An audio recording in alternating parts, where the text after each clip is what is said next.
తూర్పుగోదావరి జిల్లా గోపాలపురం మండలం పరిధిలోని సాగిపాడులో ఇటీవల జరిగిన దోపిడీ కేసును పోలీసులు ఛేదించారు. ముంగిరు నిందితులను అదుపులోకి తీసుకున్న పోలీసులు నిందితుల నుంచి 40 తులాల బంగారం ఆభరణాలను 2,70,000 నగదును స్వాధీనం చేసుకున్నారు. నిందితులు కత్తులు, రాడ్లతో బెదిరించి నగదును దోచుకెళ్లినట్లు పోలీసులు తెలిపారు. నిందితులు ప్రవీణ్, అబ్దుల్లా, బాదుల్లా షరీఫ్, కిషోర్ బాబుగా గుర్తించారు.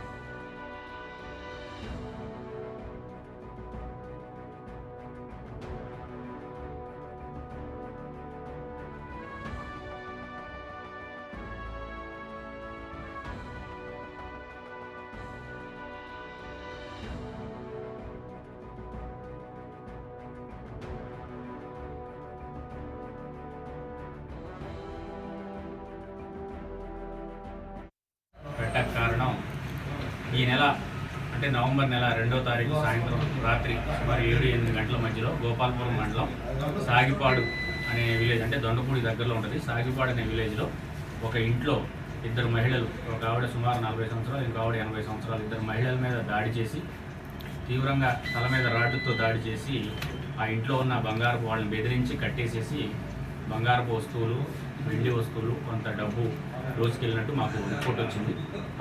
వెంటనే మాకు ఇన్ఫర్మేషన్ వచ్చిన వెంటనే గోపాలపురం ఎస్ఐ గారు ముందుగా సీన్కి వెళ్ళారు. తర్వాత మా ఆఫీసర్లు, సీనియర్ ఆఫీసర్లు అందరూ ఆ సాగిపాడు సీన్ విజిట్ చేయడం, మేము అన్ని కోణాల్లో ఈ దర్యాప్తు స్టార్ట్ చేయడం జరిగింది. 24 అవర్స్లో మాకు నేరం ఎవరు చేశారు అనే క్లూ అయితే వచ్చింది. ఎవరు చేసి ఉండొచ్చు అనే పాత నేరస్తులందరినీ, మాకున్న ఇన్వెస్టిగేషన్ టీమ్స్, మాకున్న ఎక్స్పీరియన్స్, పాత నేరస్తులందరినీ ఎంక్వైరీ చేసుకుంటూ వెళ్తే ఎవరెవరు చేశారనే ఒక క్లూ రావడం జరిగింది.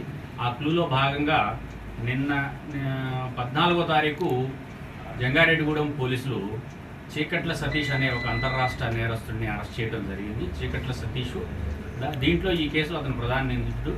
అతని తర్వాత మేము నిన్న సాయంత్రం సుమారు 5-6 గంటల మధ్యలో గుడ్డిగూడెం వెళ్ళే దారిలో కనకదుర్గం టెంపుల్ ఉంది, అక్కడ మిగతా ఇద్దరిని మొత్తం ఈ కేసులో ఇద్దరైతే సీన్లో డైరెక్ట్గా పార్టిసిపేట్ చేశాడు. ఒకడు మాత్రం కాపలా ఉంటూ ఆ ఇల్లు చూపించడం, సలహా ఇవ్వటం, సూచనలు ఇవ్వటం ఈ ఏరియా జరిగింది.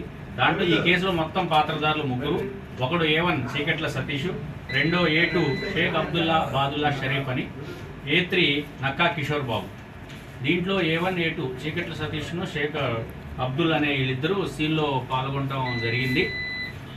A1ని చీకట్ల సతీష్ని జంగాడ పోలీసులు అరెస్ట్ చేయగా, A2, A3ని నిన్న సాయంత్రం మేము గోపాలపురం అవుట్స్కట్స్ గుడిగూడెం రోడ్లో అరెస్ట్ చేయడం జరిగింది. ఈ కేసులో దాదాపుగా సుమారు 40 కాసుల పైన బంగారపు వస్తువులు, దాదాపు 4.5 కేజీల వెండి వస్తువులు, 3 లక్షల రూపాయల వరకు డబ్బు ఈ దొంగలు దోచుకెళ్ళడం జరిగింది. దాదాపుగా 40 కాసులు బంగారపు వస్తువులు, వెండి, డబ్బు మొత్తం రికవరీ చేయడం జరిగింది. జంగారెడ్డిగూడెం పోలీసులు, మేము అందరం కలిపి దాదాపు ఈ కేసులో పూర్తి స్థాయిలో రికవరీ చేయడం కూడా